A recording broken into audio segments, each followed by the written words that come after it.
कृपा करके ध्यान दें, आप सुन रहे हैं, विहित ग्रहण करने से भी निषिद्ध के त्याग की महिमा ज्यादा है। ध्यान न दिया हो तो मैं फिर से कहता हूं, अच्छी बात ग्रहण करने से भी हमारे जीवन में जो बुरा है उसका त्याग करना, इसकी महिमा ज्यादा है।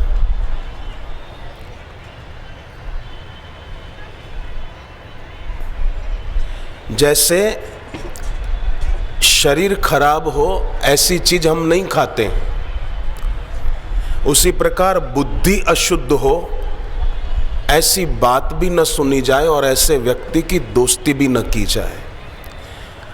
पड़ोसी से आपका बहुत अच्छा रिश्ता है, घर जैसा संबंध है, पर पड़ोसी अगर आपके घर में कचरा फेंकता है, अपने घर की कचरा पेटी आपके घर के आंगन में खाली करता है, तो आप उसको बोलोगे कि ये क्या कर रहे हो, ये मेरा घर, तुमने कोई कचरा घर समझ रखा है?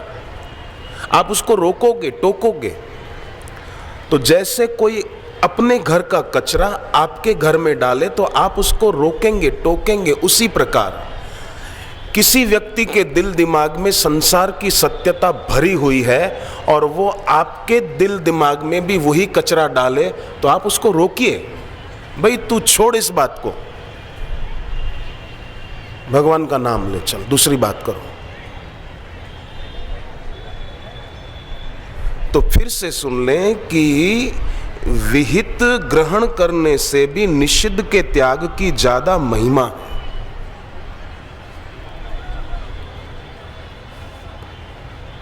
तो जब सत्संग सुनते हैं ना तो अच्छी बातें सुनने को मिलती है, सुन तो लेते हैं, पर उन अच्छी बातों को क्रियान्वित करने की शक्ति वो गुरु की दीक्षा से मिलती है।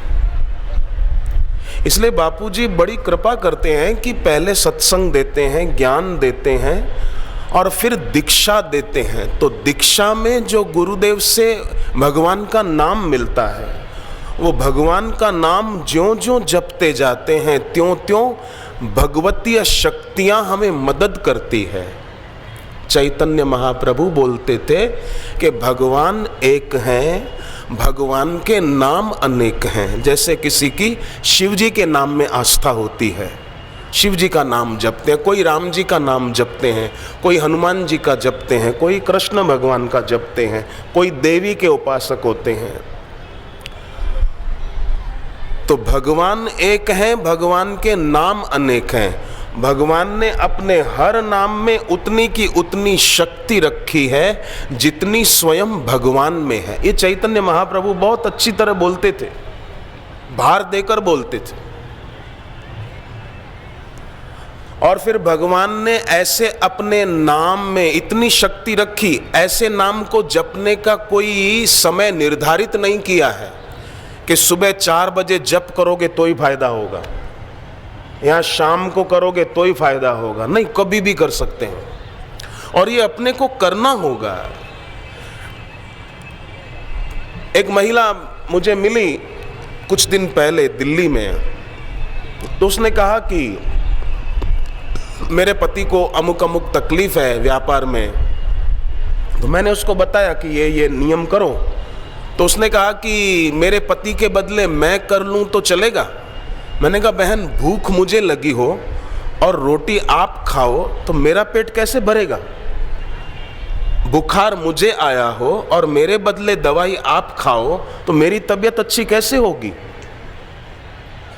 भूख मुझे लगी है तो खाना मुझे खाना पड़ेगा ना, तब मेरी भूख मिटेगी। बीमारी मुझे है तो दवा मुझे लेनी होगी, तब मेरी बीमारी मिटेगी ना।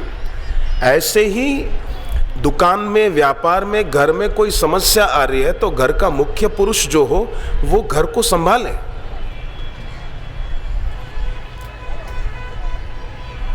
कैसे संभाले? कि एक तो घर में बाह्य स्वच्छता भी रखी जाए।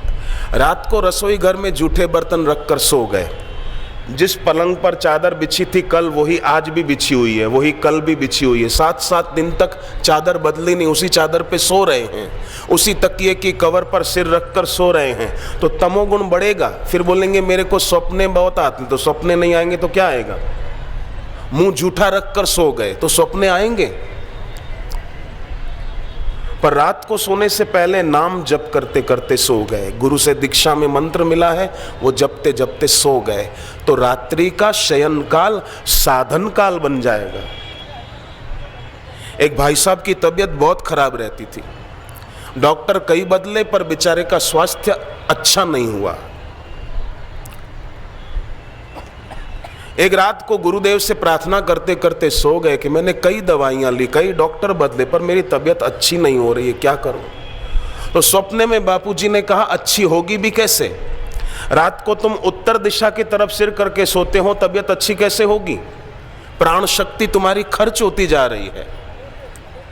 लोग क्या करते हैं बेचारे, चलते चलते बातें करते जाते हैं। सोते हैं तो उत्तर दिशा की ओर या कोई पश्चिम की ओर सिर करके सोते हैं, तो प्राण शक्ति तो कमजोर होती जाएगी, फिर दवाइयाँ खानी पड़ती है। मुझे बड़ा दुख होता है, मैं किसी को अंग्रेजी दवाइयाँ खाते हुए देखता हूँ तो मुझे होता है कि ये बेचारा दवाइयाँ कब छोड़ेगा।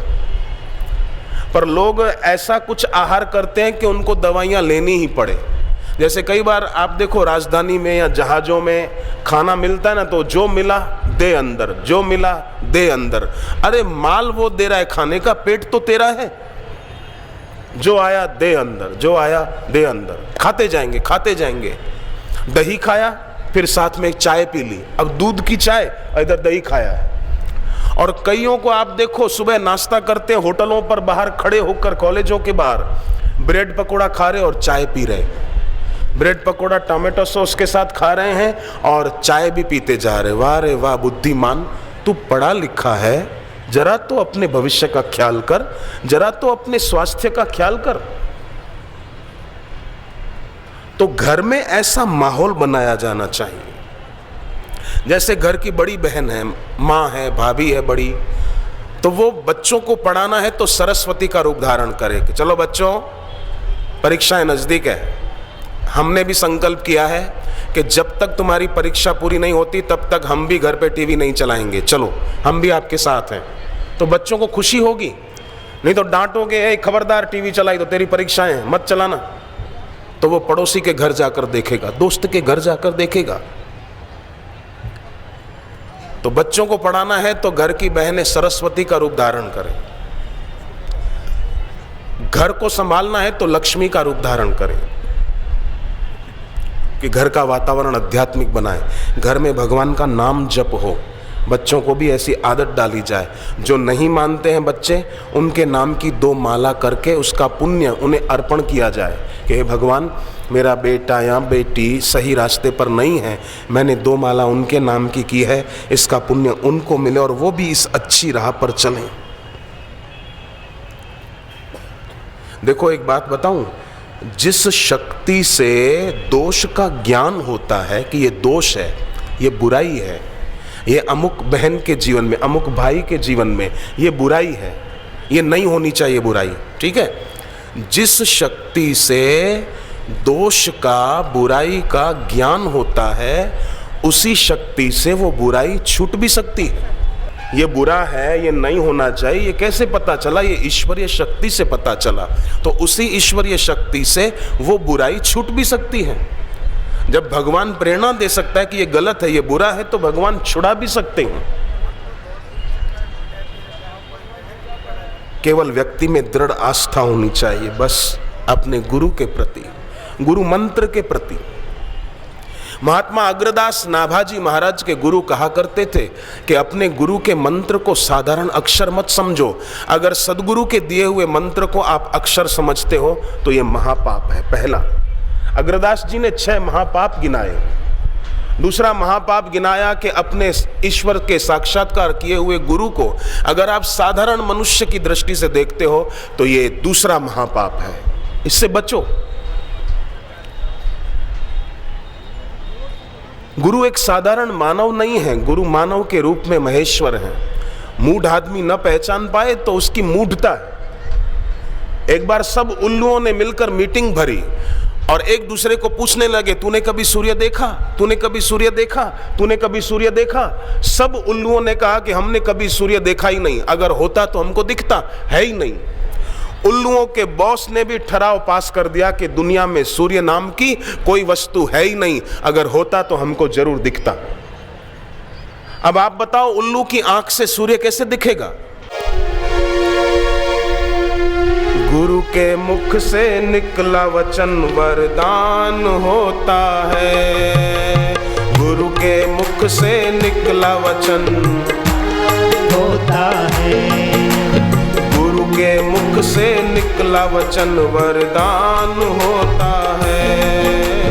गुरु के मुख से निकला वचन वरदान होता है। जो सुन के चल पड़े वही महान होता है। जो सुन के चल पड़े वही महान होता है। जो सुन के चल पड़े वही महान होता है। जो सुन के चल पड़े वही महान होता है।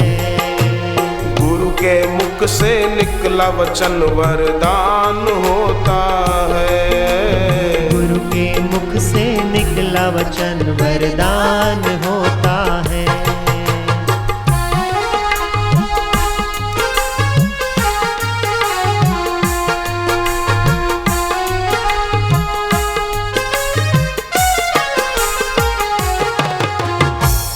मेरे करतार सरताज तुम्ही हो। मेरे करतार सरताज तुम्ही हो। पार उतारे तारणहार तुम्ही हो। पार उतारे तारणहार तुम्ही हो। मेरे करतार सरताज तुम्ही हो। मेरे करतार सरताज तुम्ही हो।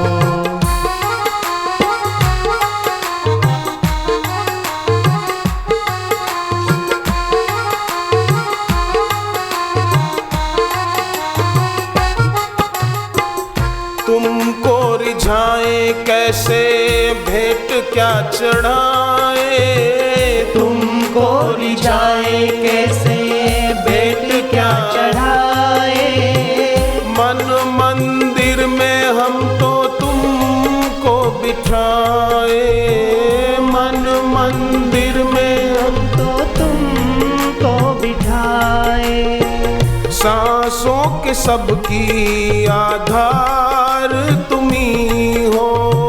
सांसों के सबके आधार तुम्ही हो। मेरे करतार सरताज तुम्ही हो। मेरे करतार सरताज तुम्ही हो।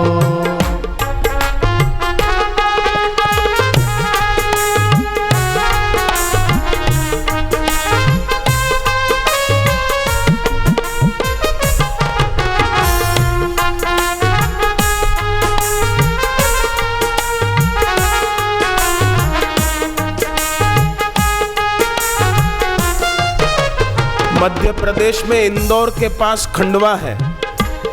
खंडवा से एक पति पत्नी अपने 6 महीने के बच्चे को लेकर इंदौर आए। कुछ तकलीफ थी उसको।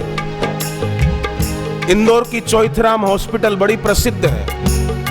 वहां के डॉक्टरों ने 30,000 खर्चा बताया, पर बच्चा ठीक होगा तो बोले ये गारंटी नहीं है। माँ बाप बच्चे को आश्रम में लेकर आए थे कि अब जो ईश्वर की मर्जी, करना हमारे हाथ में है, होना ईश्वर के हाथ में है। कर्मण्येवाधिकारस्ते, हमारा कर्म में अधिकार है। और होइए सोही जो राम रचि राखा, होना ईश्वर के हाथ में है। हमारे हिस्से जो आता है वो हम कर दें। वो आश्रम आए, जहां बापूजी ने शक्तिपात किया, उस पीपल के पेड़ के नीचे बच्चे को लेटा दिया और प्रार्थना करने लगे। जीवन की नैया गोते है खाती, जीवन की नैया गोते है खाती, बीच भंवर में आके राह भूल जाती, बीच भंवर में आके राह भूल जाती।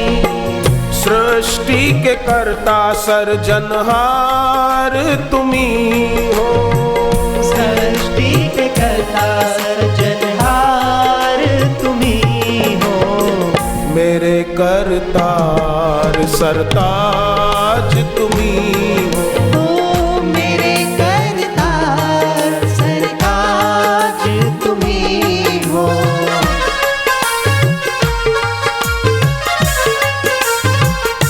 उसकी प्रार्थना स्वीकार हो गई। बापूजी की तस्वीर थी, उसके ऊपर से एक फूल बच्चे के ऊपर गिरा, बनी घटना है। फिर वहां से थोड़ा जल लेकर बच्चे के मुंह में डाला, महामृत्युंजय मंत्र बोलकर,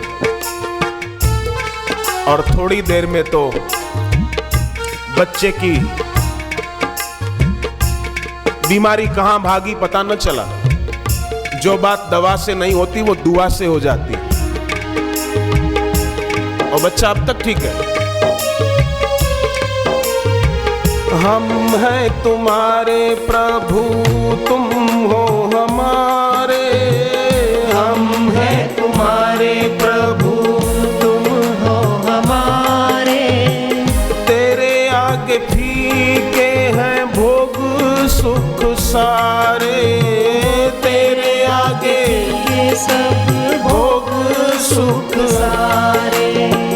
नैया के मेरे खेवनहार तुम्ही हो, नैया के मेरे खेवनहार तुम्ही हो।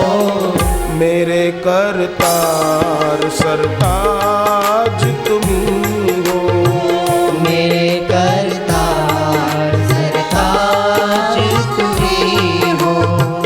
पार उतारे तारणहार तुम्ही हो, पार उतारे तारणहार तुम्ही हो। मेरे करतार सरताज तुम्ही हो, मेरे करतार सरताज तुम्ही हो।